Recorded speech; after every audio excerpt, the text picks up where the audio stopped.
أصبحنا وأصبح الملك لله والحمد لله، لا إله إلا الله وحده لا شريك له، له الملك وله الحمد وهو على كل شيء قدير.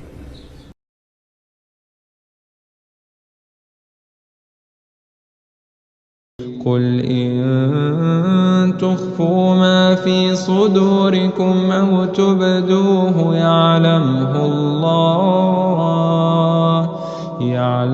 الله ويعلم ما في السماوات وما في الأرض، والله على كل شيء قدير.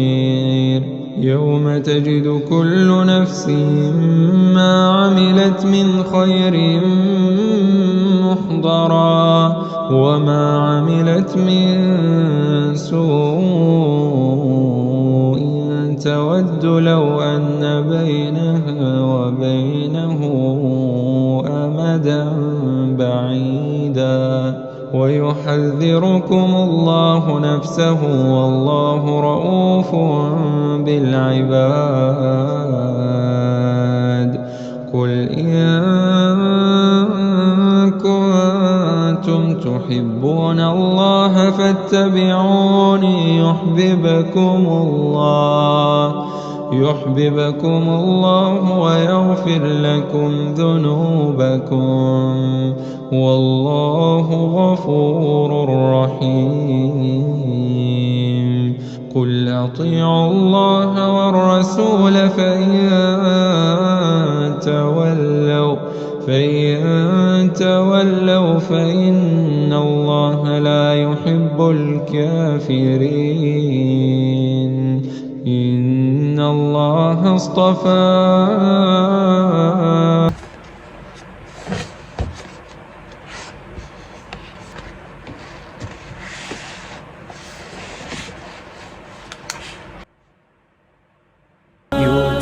يتم ربي أيا غافرا، رجوتك عفوا ولا لي سوى، ودمع يسيل على مصحف به يصل الله صوف من أتى. فتلك سجايا لقلب سليم إلى الله دوما تدور رحى، فيا سعد من كان ذا همة إلى جنة في أعالي سماء، إلى جنة في أعالي سماء. رجوتك عفوا ولا لي سوى، ودمع يسيل على مصحف به يصل الله صوف من أتى. فتلك سجايا لقلب سليم إلى الله.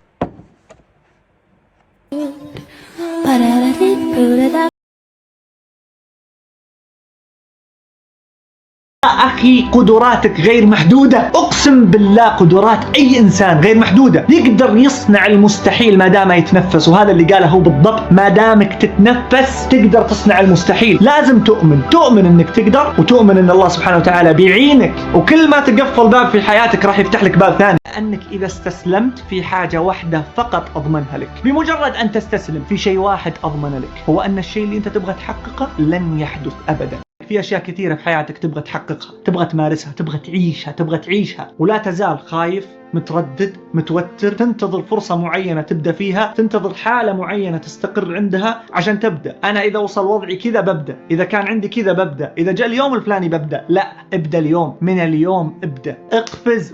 الحاجة الثالثة لازم تعمل. ما في إيمان من دون عمل، وهذا الكلام حقيقي، وبشرط واحد: ألا تستسلم أبدا. يقول شفت لحظة الاستسلام اللي كنت على وشك أني أخطوها لما كنت في المحطة في فلوريدا؟ هذه كانت التيرن باك مومنت بالنسبة لي، ولا استسلمت. يقول لأنك إذا استسلمت في حاجة واحدة فقط أضمنها لك. بمجرد أن تستسلم في شيء واحد أضمن لك، هو أن الشيء اللي أنت تبغى تحققه لن يحدث أبدا. That's the guarantee. The guarantee is it will never happen. هذا الأمر الأكيد اللي يطلع من الاستسلام. أما إن لم تستسلم، ما دامت البوسيبيليتي موجودة، ما دامت الاحتمالية موجودة، إذا راح تقدر تحققها في يوم من الأيام. وكان ليس براون يقولها، ما دام في احتمالية إنها تصير ولو 1%، إذا راح أحققها في يوم من الأيام. أما الاستسلام فيلغي حتى هذه 1%. وفعلا هذا الكلام صحيح. بتوقف والباراشوت حقك لن يفتح أبدا. تؤمن بالله اللي أودع في عقلك هذه الفكرة وأعطاك هذه الهبة، وتؤمن إنك تقدر تحققها بغض النظر عن كل شخص يقول لك ما تقدر، بغض النظر عن كل الظروف اللي تصير لك والمعيقات، وتعمل من أجل ذلك عمل شاق. يقول رحلتي ما كانت سهلة، ما كانت سهلة أبدا، ودفعت كل هذا الثمن عشان أوصل في النهاية اللي أنا وصلت اليوم. وأفضل الدروس مثل ما يقول أبوي، هذا ستيف هارفي يقوله، أفضل الدروس هي التي يدفع المرء ثمنها. والشرط الرابع ألا تستسلم أبدا. فيقول أنا متأكد إن في عقلك صورة، وأنا متأكد إن عندك موهبة ربما ما اكتشفتها، لازم تكتشفها. لكن الصورة عن نفسك اللي تبغى تعيشها موجودة، والموهبة موجودة. كل اللي عليك إنك تؤمن وتقفز. وخلني أقول لك وش معنى فعلا كلمة اقفز. معناتها يا صديقي العسل إنك تقفز من منطقة الراحة اللي أنت عايش فيها. ناس كثير بل أغلبنا يخاف من المجهول، عشان كذا ما نخاطر، عشان كذا لما نرتاح في وضع ما نبغى نغيره. وصدقني مثل ما يقول ستيف هارفي بالضبط، you have to be comfortable being uncomfortable. لازم تكون مرتاح انك غير مرتاح دائما وابدا. ففي عمل شاق وفي قفزات كثيرة، كل منطقة راحة تعيشها تقفز للمنطقة الثانية. وانا اعرف ناس مثل ما قلت لك في الفيديو اللي راح، حياتهم جامدة جدا، واعرف ناس كانوا يقفزون من منطقة راحة لمنطقة راحة اخرى. عنده هدف وظيفي معين، كان ينتقل من شركة لشركة، من شركة افضل لشركة اسوأ، لافضل شوي، لاسوأ مرة، ويتنقل ما بين هذه لين وصل للمنصب اللي هو يبغاه. في بعضهم يتمنى يبدأ مشروع بس خايف جدا، خايف من انه يخسر، خايف من كلام الناس، خايف من انه يخسر ثقة اهله فيه، خايف من انه خسارته تتسبب ببعض الاضرار له هو ماديا. ما اقول الى درجة انك تتدين وتنسجن، لا، بس اتكلم ان يكون عندك مبلغ وتخسر. في بعض الناس خايف. ستيف يقول لك اقفز. فشلت وبعدين افشل مرة، افشل مرتين، ثلاث.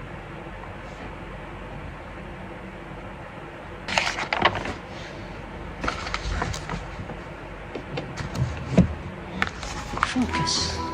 You want to be the best. You want to worship Allah. You want success in this dunya. You want success in the akhirah. Don't waste your energy about everything else. Focus on Him and Him only. qofku hadduu dhinto isagoo xoolo helayay waa laga xajiyayaa.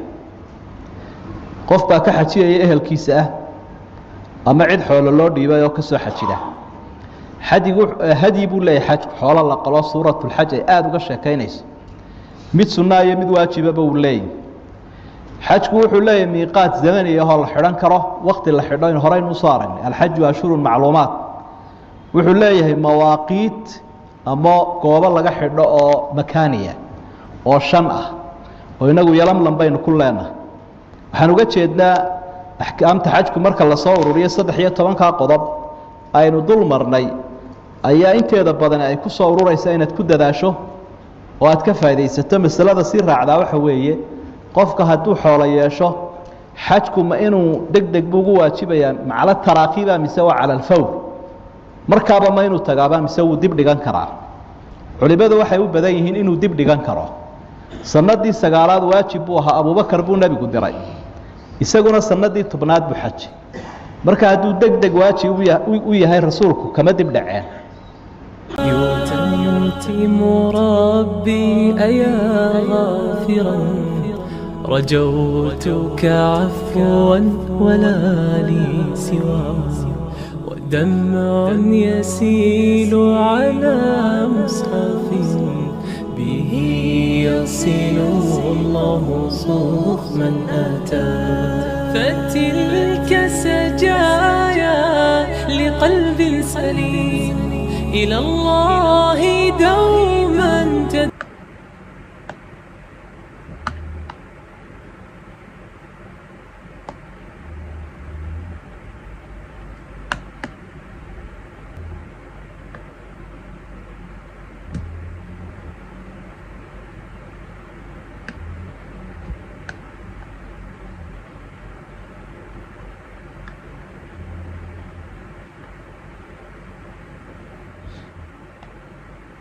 Cause now I got a child of mine, and even though I was so bad, I've learned so much from you. Now I'm a Love my kid the way you do. Oh, if I could turn back time, rewind. If I could make it undone, I swear that I would make it up to you. Oh, if I could turn back time. خليك واضح مع نفسك، خليك صديق لذاتك. أهم هدف عندك في الحياة شيئين اثنين: اخلق بصمة في الحياة لنفسك، واختر مكانك في الآخرة. هذا هو اللي مطلوب منك ترى في كل رحلة حياتك. اختار لك بصمة في الدنيا تضعها، واختار مكانك في الآخرة. تعاملاتك مع الناس كلها اجعل هدفها الوحيد سبحانه وتعالى رضاه، لكن لنفسك عليك حق. انتبه، لا تخطي في حق ذاتك. انتبه، حاول دائما تحط حدود واضحة، وارسم حدودك الواضحة اللي من خلالها تقدر تعيش سليم مرتاح متعافي من جوات.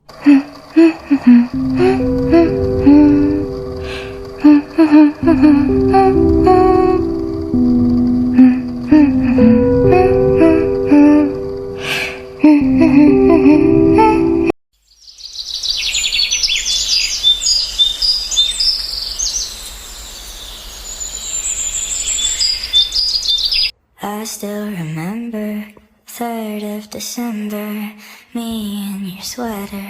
You said it looked better on me.